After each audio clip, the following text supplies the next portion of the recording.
Years ago, when my three boys were younger and smaller, and I was younger and smaller, I had set an intention going into the new year to be more patient, to raise my voice less, and to be more calm in handling life with three growing, energetic boys. Well, at 12:15 a.m. on New Year's Day, I found myself hollering at everyone to just calm down, settle down, stop all that hollering, and get ready for bed. Three little boys weren't used to being up after midnight, and they had gotten rambunctious quickly. Frankly, I wasn't all that used to being up past midnight at that time, and my patience had worn as thin as it gets. 15 minutes into my New Year's intention, and I had already blown it.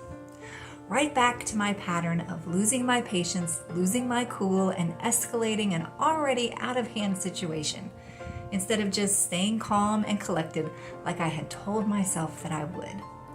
15 minutes. That has to be a record, right?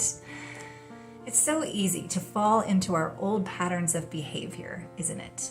It's hard to do the right things, to choose the right behavior that just doesn't come naturally to us, even when we know, even when we have every intention of doing better.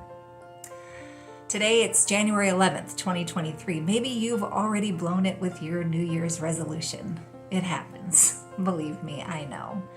But this past Sunday, in our study on the book of Haggai, we learned that when God calls us to something, we need to start now. Yes, maybe we've tried before and we've failed. Maybe we've procrastinated for days, weeks, years even. Maybe it's hard and we may feel ill-prepared. But when God has put something on our hearts, when God has given us a job to do, when God tells us we need to make a change, then we need to start now. Letting go of what's behind, we need to start now to listen to God's voice, listen to His commands, take heed of His word, and just take the next step and get started. God has promised that He will be with us. He has promised that He will give us the strength to not only start, but to build, to overcome, to get up and try again, and to keep going, to keep trying. So, focus on what God is calling you to. Maybe it's patience, maybe it's steadfastness, maybe it's spending more time tending to our souls, more time spent with Him. If God is calling you to it, He will be with you every step of the way.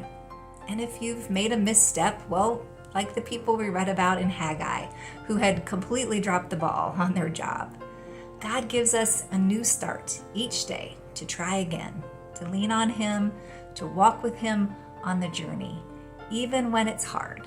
Let's get started.